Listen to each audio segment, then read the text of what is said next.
We manage and rotate a comprehensive network of trail cameras throughout Utah, eastern Nevada, northern Arizona, more specifically the Arizona Strip. One of the benefits of the app is you're able to search by species or unit. It is up-to-date current data, and that's the purpose of the service, right? It's to provide current information where people will know where to apply their scouting efforts. Because we all know that game moves. It changes. It's not the same every year. You have access to the hundreds and hundreds of different locations, thousands of pictures. It's just simply helping you improve as a hunter, as a DIY, do-it-yourself hunter, putting it more into your hands. Hey, this is Brenden and Brady with Scout to Hunt, and you're listening to Living Country in the City, episode 27. Y'all ready for your dose of flyover state spirit? Straight from the concrete jungle? Well, put down your latte and pull on your boots. It's time for Living Country in the City. Hey y'all, welcome to episode 27 of Living Country in the City. Living Country in the City is brought to you by Bowhunter Brotherhood. Whether you're spot and stalking a high country ram, calling in a bugling elk, or a full draw on your tree stand waiting on that trophy whitetail to turn, there's a universal spirit that is embodied by passionate hunters and outdoorsmen. That spirit is what Bowhunter Brotherhood represents. Check out the latest blog entries and videos at the Bowhunter Brotherhood website and get 10% off all purchases from the Bowhunter Brotherhood store by visiting our partners page at livingcountryinthecity.com/partners. Now, our public lands and waters, as well as the wild animals that live on them, are an incredibly valuable natural resource and should be protected. Backcountry Hunters and Anglers is one of the foremost organizations involved in the conservation of wildlife and its habitat. I'm currently taking part in the Hike to Hunt Challenge, a competition to help raise funds for backcountry hunters and anglers. And if you love having the freedom to hunt, fish, hike, and camp on our public land, what I need y'all to do is head on over to hiketohuntchallenge.com and donate on behalf of me, Samuel Ayers, Living Country in the City. In exchange, if you email your donation receipt to info@livingcountryinthecity.com, I pledge to hike 1 mile for every $5 donated. Additionally, I will match the largest single donation up to $100 with pounds in my pack and live stream myself hiking up the trail to Griffith Observatory. If the number well exceeds that $100 mark, I'll consider taking on something even more intense, though I haven't quite decided exactly what yet. Additionally, for anyone entered into my 2K follower Instagram giveaway, you'll receive a bonus entry for the first $10 donated and an additional bonus entry for every $5 donated on top of that. As well, whoever makes the largest single donation will receive 10 bonus entries on top of everything. So do your part to support our public lands and backcountry hunters and anglers by heading on over to hiketohuntchallenge.com and donating in any amount. But remember, the more you donate, the more you get to embarrass me on livestream. So, today I'm talking with Brenden Labrum and Brady Loveless from Scout to Hunt. Scout to Hunt is an exciting new subscription-based web and mobile service that allows you to more efficiently focus your scouting efforts and unit selection. But I'll let them explain further. Gentlemen, thank you so much for joining me on the show today. Yeah, you bet. We appreciate your time. So, really quick, before we kind of get into Scout to Hunt itself, I'd love it if y'all could just give me kind of a quick background on yourselves and your history with the outdoors and hunting. Yeah, this is Brady. I've been involved in hunting for pretty much since I could walk. I've been actually guiding for full time the last 5 years, and yeah, I love it. That's all I think about. And then I'm Brenden.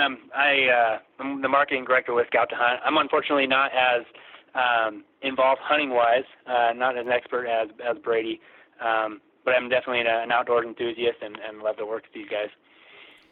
Sounds good. All right, so getting into it, why don't y'all just give me kind of your elevator pitch, your first general overview of what is Scout to Hunt?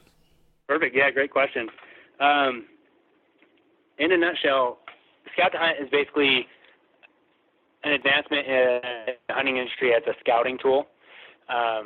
We see that there's lots of limitations and constraints for avid hunters who want to scout effectively in order to prepare for the hunts and know the best units to put in for draws.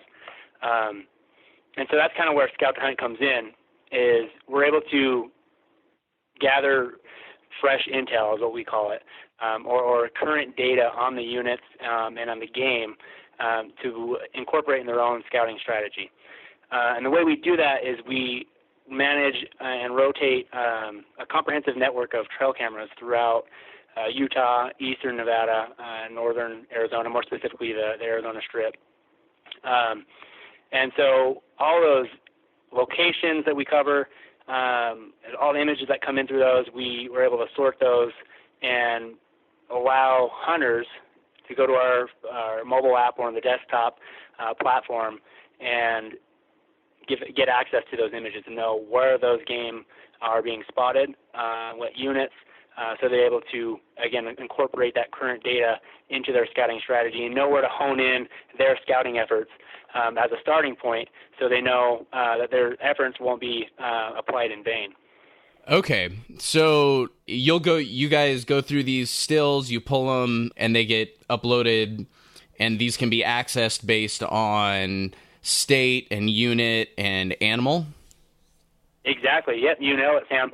So basically the way the app, for example, will be set up, and again, it'll be the same on the desktop version, is they'll have these locations on GPS where the game was spotted on satellite or topographic maps.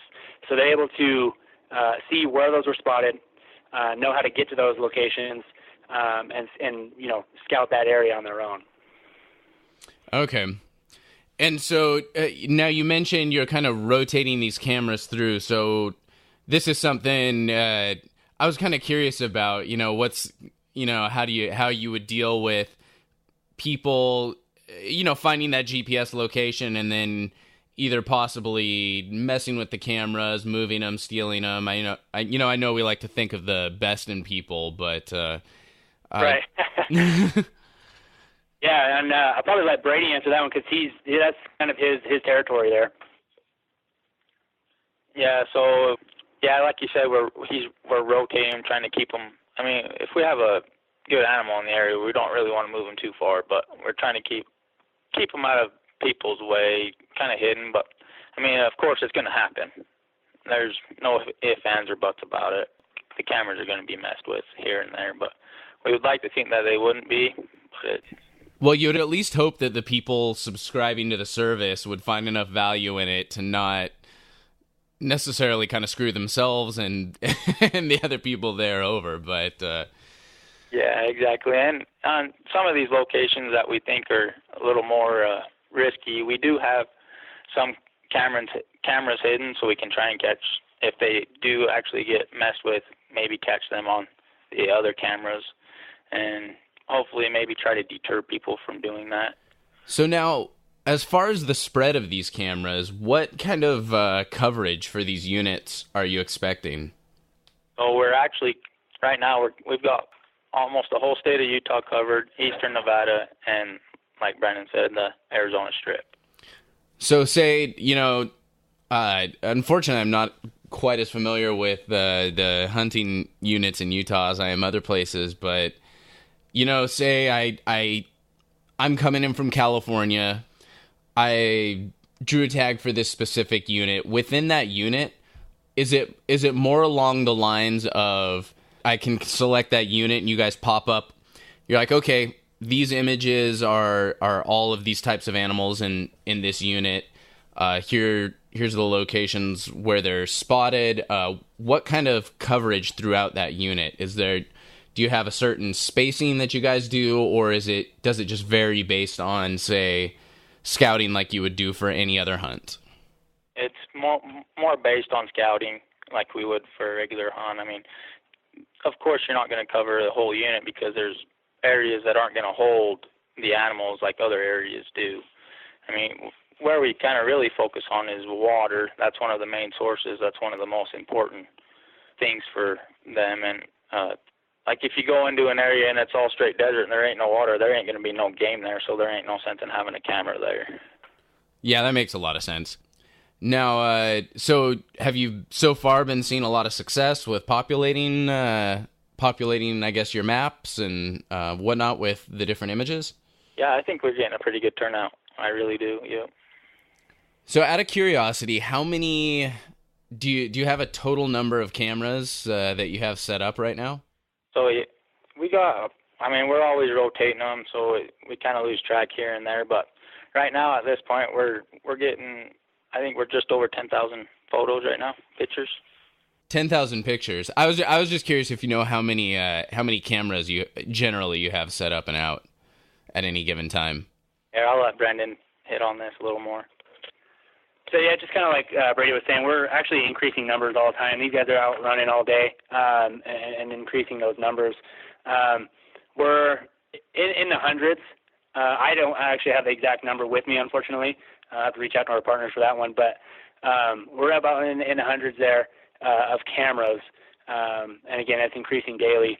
And one of the points there that Brady made is with the 10,000 images. I just wanted to clarify that that's actually net images, if you will, where that's actually all informative images that we've gathered through all of these 3 states. Which is, and you can get an idea of this on our social media pages, Instagram, Facebook. We post a lot of those images on there with just the unit information, not the exact location, obviously, but you can get an idea of the plethora of diversity in locations and quantity of images that we're pulling in on a daily basis.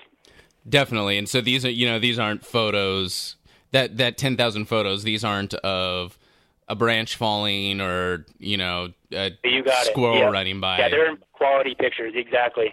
So now with Utah, Nevada, and the Arizona Strip, how exactly do you sort this? So if I log into my Scout to Hunt account, what am I presented with initially? Yeah, that's a great question. So again, with Brady and our other field experts, they're able to sort those, again, on a primitive basis, so they're getting rid of all the junk, really, and just allowing the informative pictures to go in. But when you log into the app, you'll basically be presented with the exploration phase of the map. So you'll be able to see the unit coverage of the 3 states and the pins or GPS markers of all the locations of those spottings. And so you're able to explore those and see the photos that are associated with each location accordingly to the units and their boundaries. Okay, and right now are you focusing on one particular species, or what direction are you headed with that right now? Yeah, another great question. So one of the benefits of the app is you're able to search by species or units. And we also on our site, we kind of have a list of those units along with the species that we cover. So we got, our elk and mule deer. Obviously, those are the big ones. We cover bear. We're looking at coyote. We actually have some turkey, which isn't big game, but those are on there as well. So there's a plethora of species that we're looking at: pronghorn, cougar, bobcat, bison, on all that. So, is it just sort of as they appear on the trail cam? It's kind of like, okay, we'll add another tab to the site, or add another option to the site, if you will? Not quite. I mean, we definitely want to focus on what really is important for hunters out in here in the West, especially in Utah. So, I mean, we capture other things and we'll post them for fun, but the species that really people want to hunt and focus on are the ones that we focus on as well. Okay. Now, have you, with the sheer amount of photos and trail cams coming out, has anything interesting or strange kind of popped up so far? Well, we've had some interesting human interactions with those. You might see some of those on our social media pages. But animal-wise, it's been pretty normal. We did come close to catching, I think it was a mountain lion grabbing a deer. It was just barely off the frame. Would have been really cool to have that on. But other than that, it's been pretty normal. Okay, I'm still waiting for that Bigfoot photo to crop up on your guys' network. Right? Yeah, so. We might actually capture that. Yeah. that would actually be an interesting kind of like promo or contest for you guys to do sometime in the future as you expand. Like, have someone dress up as Bigfoot and like get caught on one of the trail cams and drop it in there, and whoever finds it or something, something goofy like that. So. That's a good idea. We'll definitely take on that. Feel free to write down my brilliant ideas here. So now, I know you guys are from Utah, correct? Yeah, Brady's from Utah. I'm actually from Idaho, native Idahoan, but we're based out of Utah. That's correct. Okay, so that kind of makes Utah an obvious choice. Why also Nevada and Arizona specifically? Do you want to go ahead and answer that, Brady? So Nevada, it's got some really high quality animals, really good hunting in Nevada, and the Arizona Strip's it's the Arizona Strip. Of course, everybody knows the Arizona Strip. Yep, I've definitely. I was gonna buy points this year, and I'm like, you know what? I'm just gonna apply right down the Arizona Strip and get my points anyways. But yeah, you might.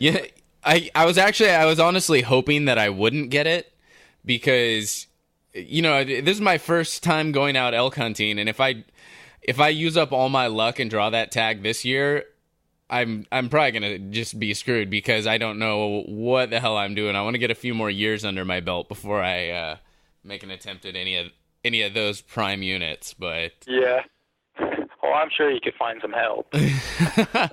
Let's see, anybody willing to head out there and go on an elk hunt? I wonder if I could find anyone. So do you guys have plans to? After you launch, expand. I'm assuming you have plans to expand. Where are you hoping to hit next? We're hoping to hit New Mexico and expand more into Nevada. Okay, I think it will be the first step. Sounds good. So you're kind of hitting on those real prime kind of trophy unit states. Not so much. I mean, New Mexico is just legendary for elk, so that's just a big one for elk, and Nevada's easy, and even moving more south into Arizona wouldn't be a bad one too. Okay. We've got a lot of states now, especially Idaho specifically, that are putting severe restrictions on use of kind of technology with the hunting. They're restricting use of trail cams, and y'all's setup is a little different. It's not like you're live streaming footage to users or anything like that. But any thoughts on how laws like that might start affecting a program like this as you're starting to expand into other states? Yeah, that's a good question, and we've kind of checked some of that out. We're not at this moment. We're not too worried about it. I know, being from Idaho, it's up in discussion about all that, and we were kind of keeping an eye on that. But overall, it doesn't seem to pose an issue, especially for where we're at, where we're initially located. We don't really see any future barriers to that.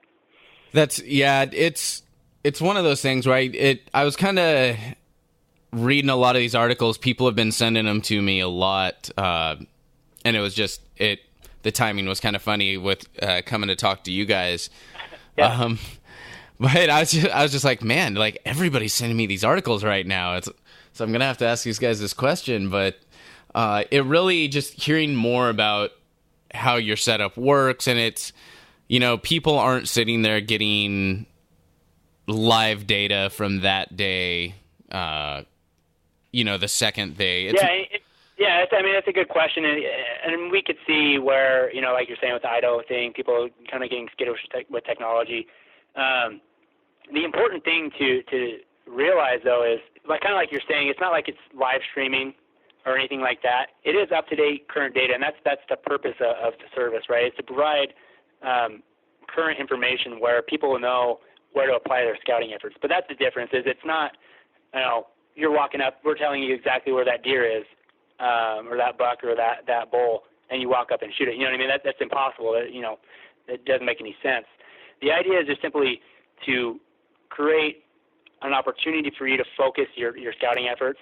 So you're not, scouting during the scouting season, spending all your time in an area that doesn't have anything, when you could have been applying it where they did. You know what I'm saying? Mm-hmm. And so that's what we're trying to focus on, is really helping you narrow down those areas, and then you go ahead and validate your own findings by going out there accordingly and getting that good start on your scouting.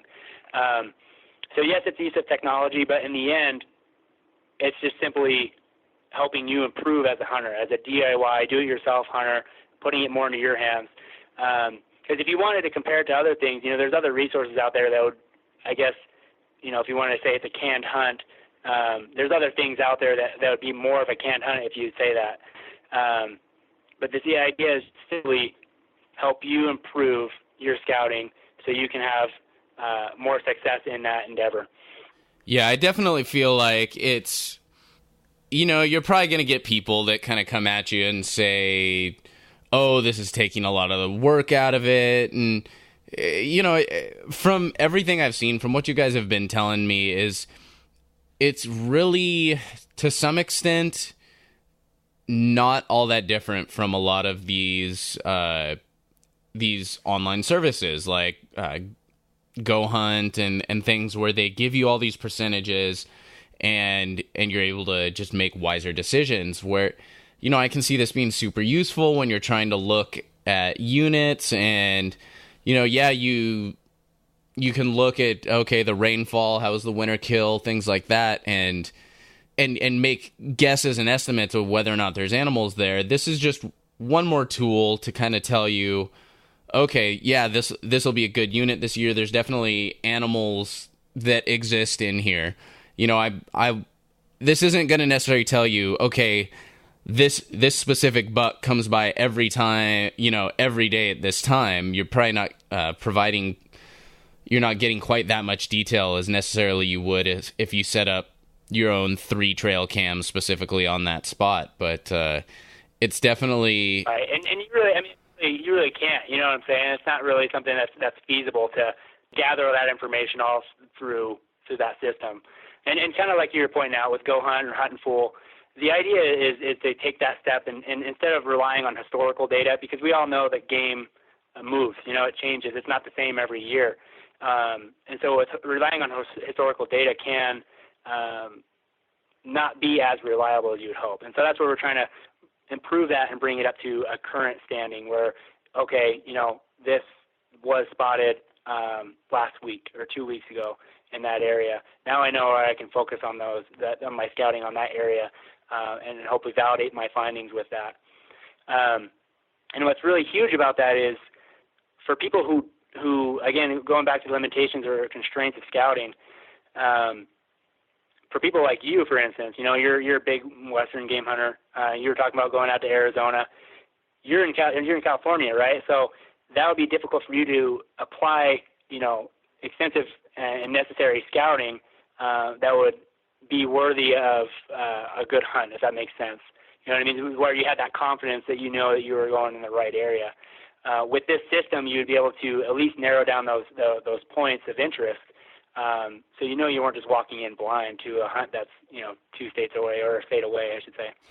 Well, that's exactly what I was thinking. And when I first saw y'all on Instagram and started, checked out the website and started kind of seeing what y'all were putting out, it really spoke immediately to me because I'm super limited on vacation days. I'm just not able to do boots on the ground scouting. I might have more of a chance in, say, like Nevada or Arizona, but, also there's no way in heck I'm getting elk tags anytime soon for those states. But it's very difficult for me to get boots on the ground because all my vacation time, all my free time is reserved for the actual hunt. And so, exactly. Like I said, I have to rely on that historical data. And so when I saw that, it really resonated with me. And the other thing I love about it that really spoke to me was, I'm brand new to all this. I don't make any secret of the fact that I am, this is my first real year going out and doing backcountry hunting. I'm learning about all this. I study probably more than just about anyone in this world. But this is all new to me and it's intimidating. I sit and think I'm like, okay, I've done all this research. I'm pretty sure I've done it right. I've run it by people that know what they're doing and they say it looks good, but I'm still really intimidated about the fact that I'm about to commit a lot of time and energy and money into something that could just completely be wrong. And right. it gives me that reassurance and a little bit more confidence. It will allow me to step out a little bit more and maybe take a bigger risk than I would have, maybe be willing to travel a little bit further. It lowers that barrier to entry for people from out of state, people from the city, new hunters, which is really one thing I love to see in products because that's where I'm at. Exactly, yeah, and you really hit the nail on the head there. We've been contacted by a lot of people who are, out in the East or in the Midwest, Tennessee and Pennsylvania, and there's a lot of hunters that, spend a lot of money and time, just like you're saying, all that research, who want to have a successful hunt, but due to those limitations and constraints of distance, it's very difficult, right? You can't really get all that you would hope to get. And so that's what we really want to improve upon for those hunters, whether it's cost, distance, time, whatever it may be, is to build that confidence, just like you were saying. Hey, I can go onto my app. I'm seeing some spots in this unit that I got tags for that I really want to focus on. And I know that you have that confidence that there's at least something there to look forward to apply your hunting skills. And you know what I'm saying? And then it goes in the other direction as well, where you might not have tags, but you're hoping to plan to put in for draws. And you don't, you want to have an idea of where to use those points efficiently and have a better chance of getting those tags that you want when you know that unit will render more positive results than somewhere else if you didn't have that information. On that note, let's take a quick moment to hear a word from one of my partners. Hey y'all, as hunters, we are constantly on the move. Whether it's a scouting trip, heading to the range, training for the hunt, or searching for sheds, providing the fuel to sustain this high-intensity lifestyle requires top-quality food options, and you shouldn't have to compromise the quality of your nutrition when you're on the go. Rugged Meats is here to provide superior nutrition anywhere or anytime, no matter what the hunt is throwing at you. Their snack sticks are made from 100% free-range, wild-caught, forest-raised boar, and all products are guaranteed to be free of any added nitrates, MSG, and gluten. Plus, they come in several different flavors and options so you can find the best way to power your pursuit. Check out the Rugged Meats website and get 10% off all purchases from Rugged Meats by visiting our partners page at livingcountryinthecity.com/partners. Now, you mentioned a mobile app, so this will be both a web interface and a mobile app? You got it, yep. Yeah, so you'll be able to log in both on the desktop and on your phone. So iPhone and Android. Is there going to be any sort of feature difference, functionality difference between the two, or is it going to be pretty much one for one? Yeah, it'll be entirely uniform, so they can be on their computer and then go step out to work or wherever and continue their research from there. Now, with the mobile app, is that going to require internet connectivity? I mean, I assume for a lot of the downloads, but are you able to, is there any sort of okay, I want to save these images locally so I can access them and review this part of the unit while I'm offline, or will it always require that connectivity? Oh yeah, I mean those are all options that will be available for the hunter who's using the app. Yeah. So obviously, if you're consistently downloading or gathering information, you probably want an internet connection. But either way, it'll work as long as you have some type of connection to the outside world. So what kind of, y'all have kind of the pre-registration set up. I'm assuming that's kind of signing up for updates up on the site. What kind of response have you been seeing from that so far? It's been really interesting, but it's been positive, and we've really relied on that. We're getting a lot of feedback from hunters who, again, going back to those constraints and limitations, who are family guys who are working all the time, want to get out and hunt and scout, but they just can't. Life gets in the way. So a lot of people have reached out to us regarding those, and have been looking forward to locking in their exclusive early member price that we have set up right now for signing up before launch. So what's the standard pricing going to be, and then what's the early bird sign-up pricing currently? So at the moment, we actually have two subscriptions One's called the Spotter, one's the Tracker.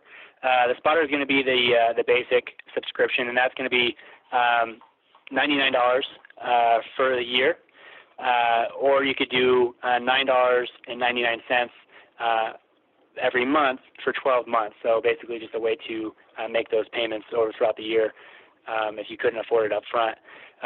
The Tracker, the step up, is going to be $149 for the year, or $14.99 every month for 12 months.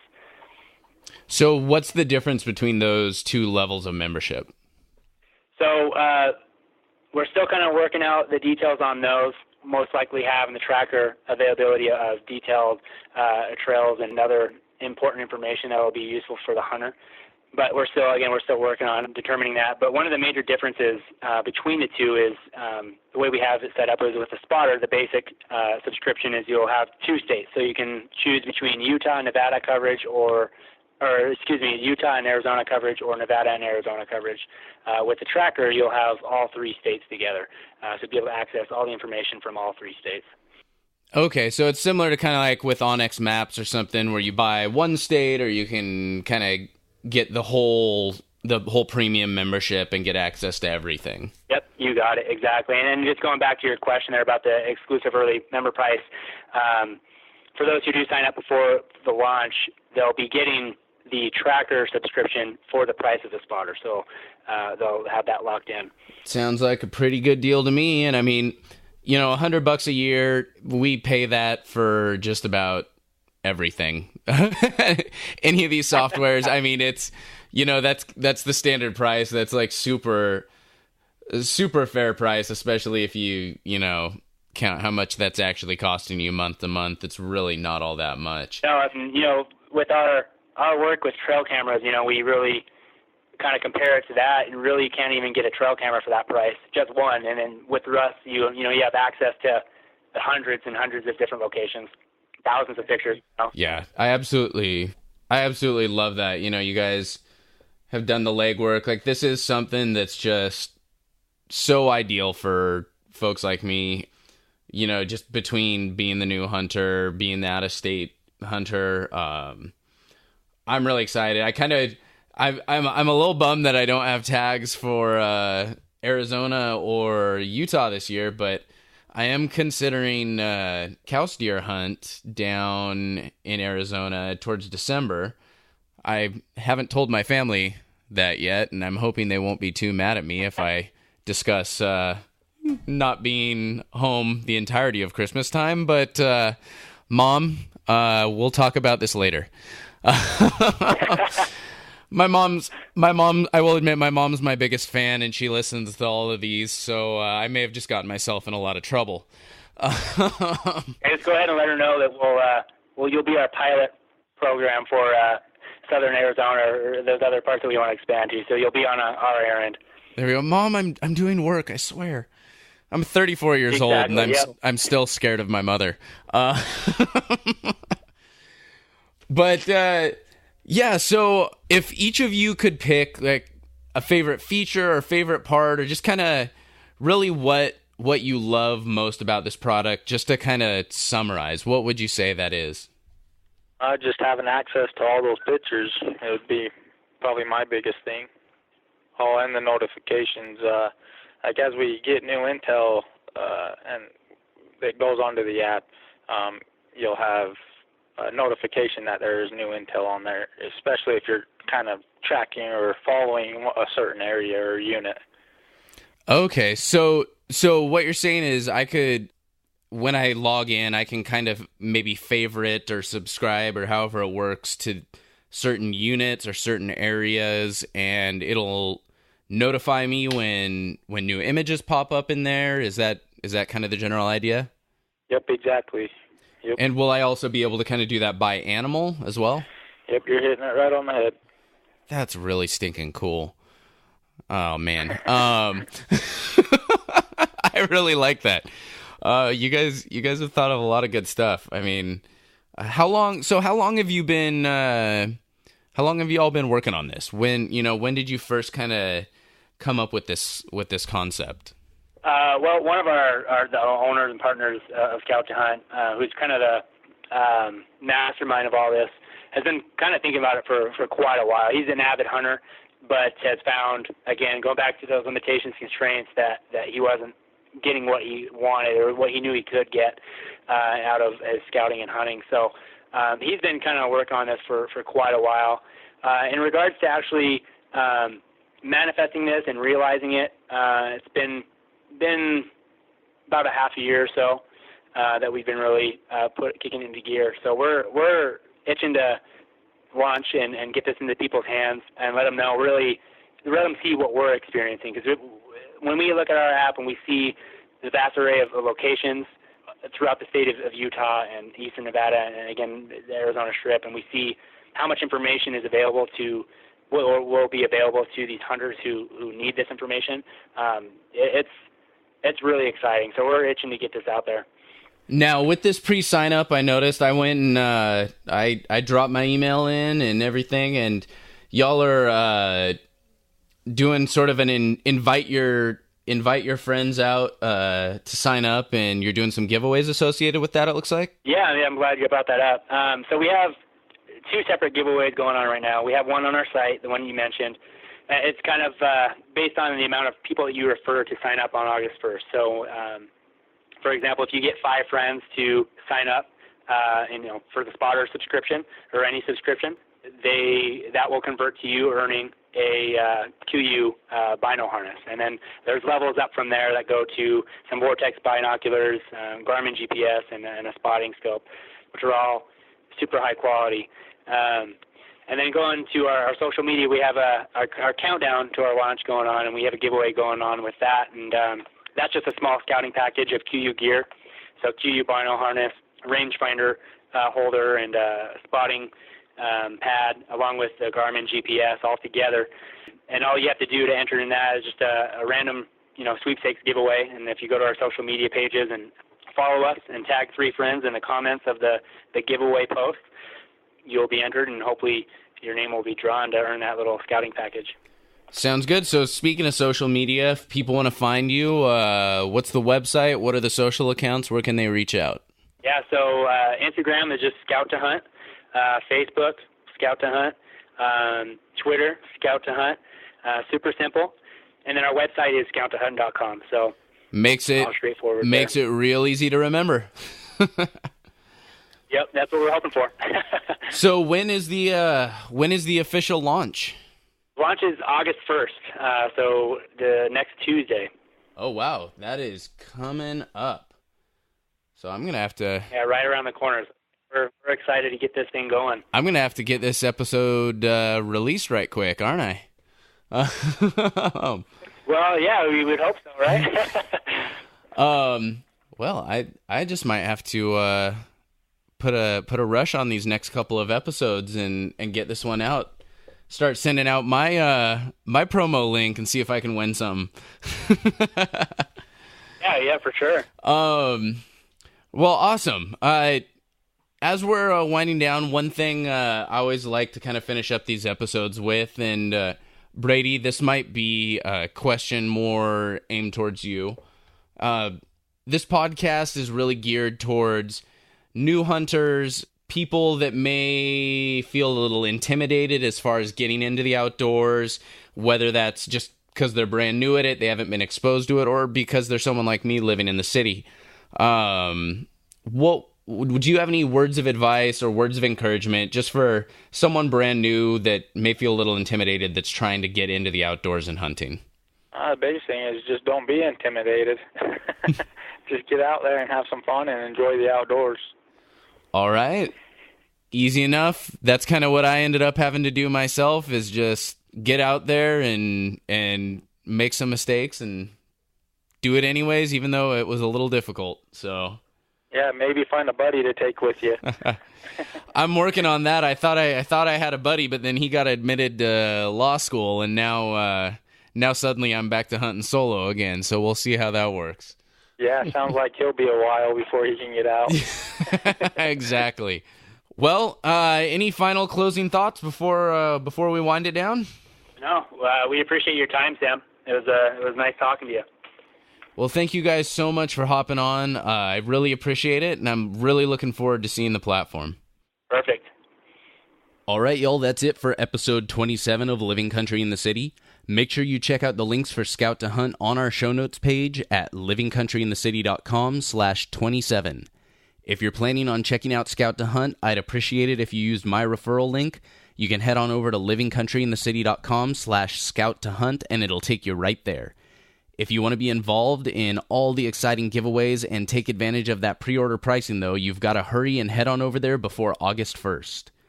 Now, don't forget about all the other exciting stuff going on. Head on over to hiketohuntchallenge.com, donate to help support backcountry hunters and anglers.